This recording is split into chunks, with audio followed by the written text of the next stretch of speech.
Hey, what's up, Teach Better family? We are back again. I have the wonderful Jeff Gargas with me as we just finished up with the Admin Mastermind and talking through student engagement. That is our topic this month. And we just kind of continue that conversation, Jeff, of distractions in school. And I wanted Mhm. to kind of lighten the mood. I know we had kind of a fun one last week with like talking about actors and who would play Yeah. us, but I thought it was an easy question last week, and people kind of complained that it was more Yeah. difficult than. This week seemed like an easy question. I think everyone came up to it really quick with what their like. I think I thought it was. I thought they reacted a lot better this week, A right? lot Yeah. better, yes. Yeah. So it was talking about our favorite distractions growing up. Yeah. So the question you posed was, what was your favorite distraction at school growing up? So we all remember like how we goofed around and we didn't pay Yeah, attention, how we got distracted. So yeah, that came up really good. What was what was your favorite? I thought, okay, so one admin, I'm not gonna We shout don't him name out, but names here. I won't name names. But I thought it was really funny about a group of friends clapping for someone coming to the Yes, that was classroom funny. Just for no reason, for no clapping for reason. another student, and they even told us how, like, eventually the teacher would be like, "Well, tell us what you did. That was why is everybody clapping for you?" Which is mean because it puts the student on the spot, but, like, what a Yeah, fun way to throw the class off as a student. yeah. I mean, there were a Uh, lot of distractions about like passing notes and mhm. origami and you Balancing know, pencils, flicking things, right? all Yeah, all the lots of things that we can remember as kids yes. doing. Drawing, that was one that I would do constantly Mhm. over, notebooks. And I don't Yeah. know, Jeff, if you remember, we had to put covers on our textbooks. That was a great Yeah, you gotta space wrap to them in draw the old, what grocery was it? The bag old or grocery bags, yep, and then you had also yeah, you had a lot of place to draw then. yeah. But, it was interesting, I think that's an important conversation to have with people because it allows them to I'm gonna sneeze. Okay, I'm muted, so we're safe. Anyway, um, an important conversation for us as adults to and especially as educators to reflect back on how we did these things too, and we got distracted too, and I think I felt that the conversation put us all in this, like, reflective moment of like, "Oh, I remember being bored in school.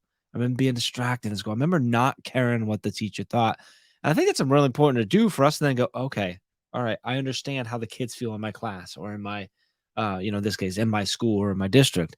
Because sometimes we forget and we're like, "Why don't they care? Why don't they?" Well, I don't know. Go back to your life when you were there, like, which is hard to do as the older we get, but and remember, well, because it did, you know what I mean? Like, so it allows us I think that opens us up to then we had a really great conversation, around how to lean into some of the distractions, right? You mentioned the drawing, we had someone that shared a story about that, how a student was fantastic drawing, it really seemed like a bad distracting issue, but this kid was always on top of things, because I think it was you that you actually talked about, maybe you can go further, like how maybe it's Katie, that, like, some students can do a lot while, quote, unquote, "distracted" or seemingly distracted, and others, the distraction can take them off in a moment's notice, and it's a point of, we got into a lot of conversations around talking to about how we can help them to learn that about themselves, like, how quickly do I get distracted? Because that's a powerful skill that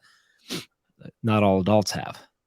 Yeah, which is kind of like what I mean. I love the conversation today, and I was hoping that this question, the starter question, would kind of bridge and have that understanding because you're right. It's the people that are in this meeting are administrators. They've been successful in Mhm. education at some point in their life, and so regardless if you felt like you were a terrible elementary, middle school, or high school student, or you were the best, like we've all been distracted, and we all remember those times. So it's good to like remember that component, but then also know that even if you were distracted for 2 minutes, you can still be successful in that classroom, right? And Mhm. so, the conversation was, really talking about like as a teacher, you might have been really, really strict and really controlling.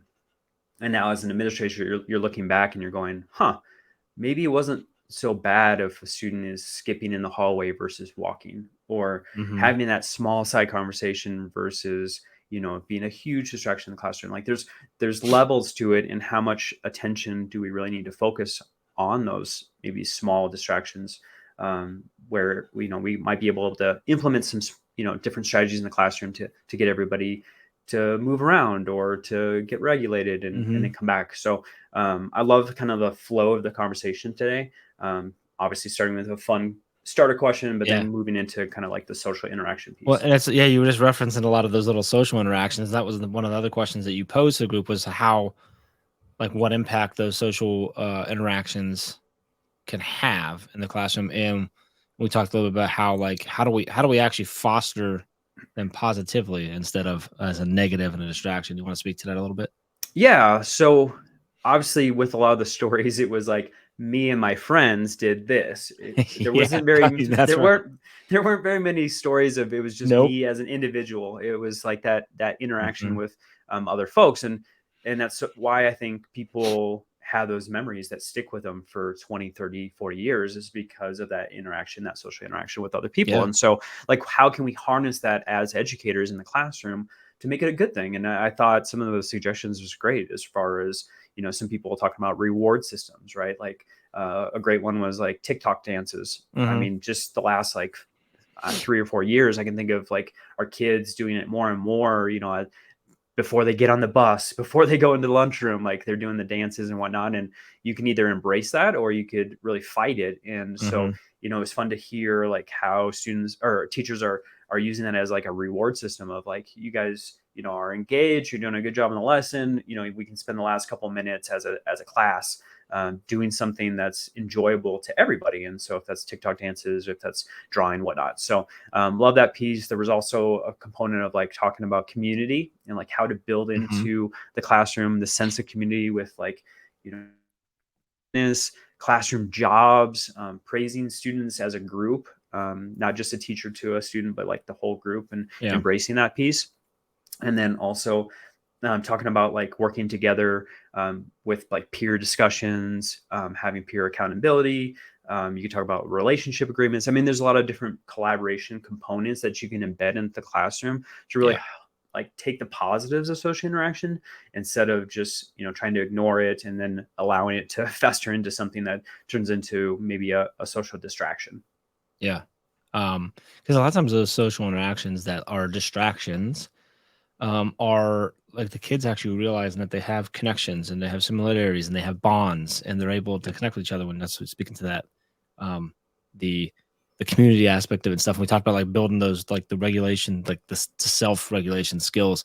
And we talked about, posed a question around the techniques and approaches that this group of administrators and their teachers use to get to really get into that self regulation. So Mm-hmm. um, there was quite a few thrown out. You want to grab maybe one of those or two of those that were shared? I'm like, there was a lot that we talked about through, Yeah, like there teaching was the a lot. zone of regulation, packs that teach SEL skill. Like, what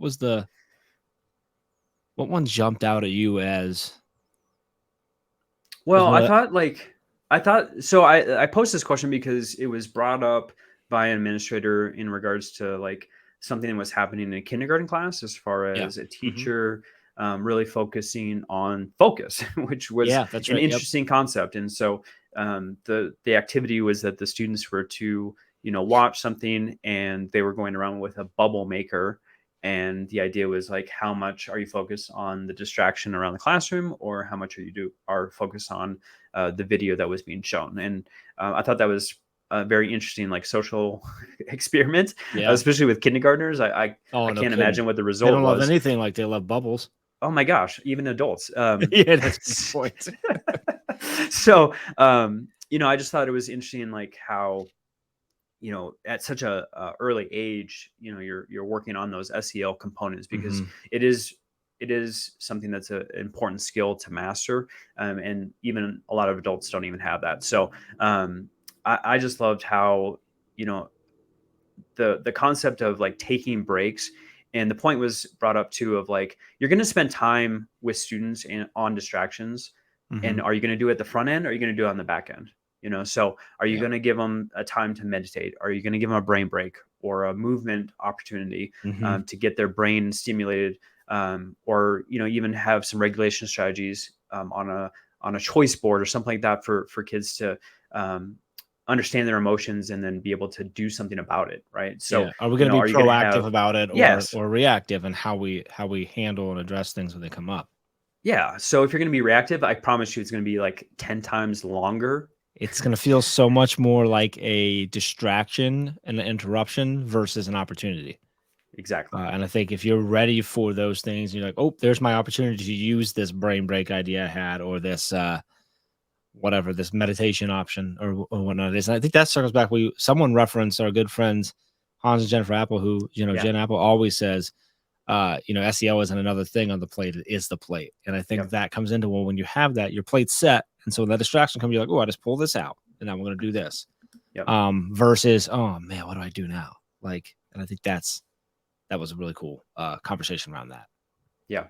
I think that's a perfect way to end this conversation, because SEL. I'm losing my focus, so we need to. No, I think that was a great right now.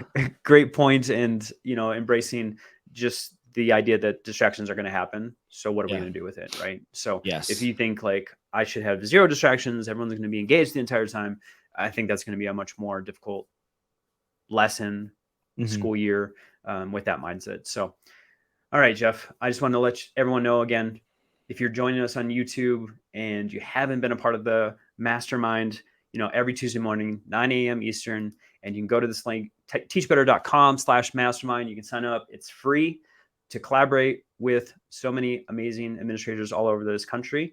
Actually, I should say world, because it's not just United States. There's other people in Canada too that are joining us.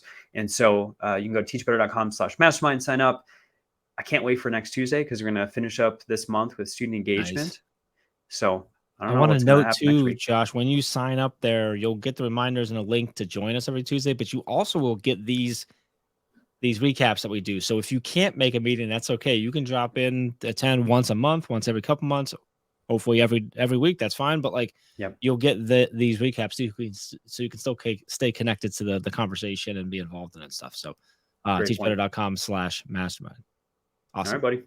Well, thank you so much for joining us, and I can't wait for next week.